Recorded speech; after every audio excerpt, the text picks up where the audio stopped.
Hey there, Ashland. It's Martha Miller with your Town Tea for the week of October 20th.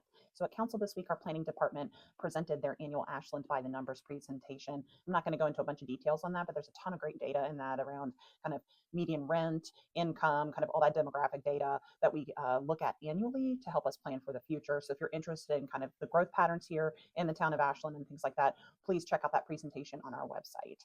Also at this town council meeting, Miss Nora Amos, our planning director, presented a restaurant incentive program application from Zaxby's that is planning to go into the space of the former Kentucky Fried Chicken location there right off of Route 54. Jokingly, we're calling it the chicken corridor. We're getting a lot of chicken restaurants. Everyone loves their chicken apparently. But this is going to be a great addition to fill some additional vacant space there along that restaurant corridor off of 95. As I've mentioned previously, we have a 7 Brew going into the old Pizza Hut location that has since been torn down. So we're excited to see some kind of positive developments and revitalizing that section of town where you come off the interstate. And then finally, our Public Works Director, Mike Jennings, presented some updates to the Stormwater Management Fund.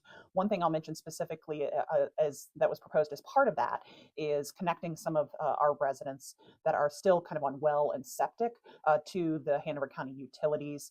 This is not something the town is planning to do kind of across the board, but it will help us achieve some of those goals and requirements that are set out by the Chesapeake Bay Preservation Act that are a state requirement. So there are some plans to kind of identify some homes that are still on septic and sewer here in town and facilitate connecting those. Other things happened at council. There were some reports. Mr. Doug Goodman presented some updates to the legal requirements for posting legal ads, especially as kind of the paper of record, so to speak, continues to kind of reduce its operations. The Richmond Times-Dispatch is continuing to kind of reduce its print dates.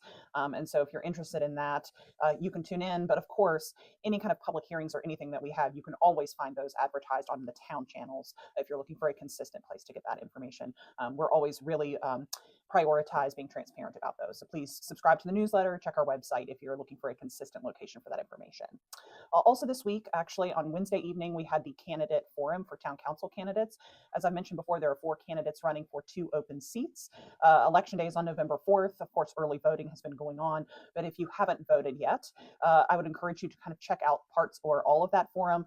It's a great way to get a feel for how the candidates feel about certain issues. We also have YouTube interview videos with them on our YouTube channel, as well as a Q&A with each of the candidates posted on our website. And if you're not planning to vote, please go vote, especially for town council candidates, because local politics is really where the rubber meets the road and really impact your daily life. So if it's not on your radar, make it on your radar. I would encourage you to do so. In other news, construction has begun on the revitalization of our South Taylor Street Park.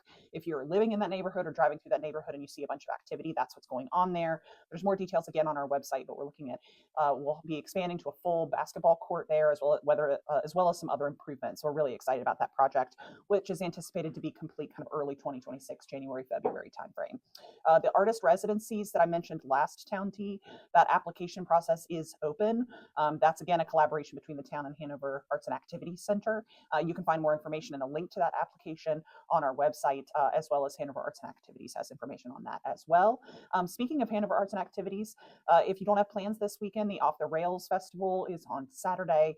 Tickets can be purchased at the gate if you're not sure if you're going to be able to go or not, but please make an effort to check that out. It's a fun event every single year. There's always great activities, great drinks, all those fun things, and it's kind of the perfect fall event. So check that out. It's all a fundraiser for Hanover Arts and Activities Center.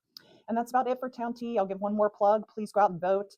Early voting is actually open on Saturday this weekend. This is the last Saturday that it's open, and then you can vote during the weekdays. And then, of course, on November 4th, you can vote. Town Hall is one of Ashland's voting locations, as well as our other Berkeley precinct location here in town. So if you're not sure about your polling location, please look that up and make an effort to get out and vote in this election.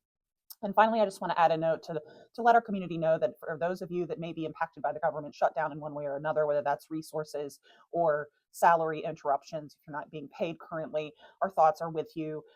We are looking at sharing more in the coming weeks around resources to assist those that may be impacted financially or resource-wise by this government shutdown. So please stay tuned to our channels for that and know that we are here to help facilitate you receiving that accurate information. Okay, Ashland, wishing you a great weekend. Bye-bye.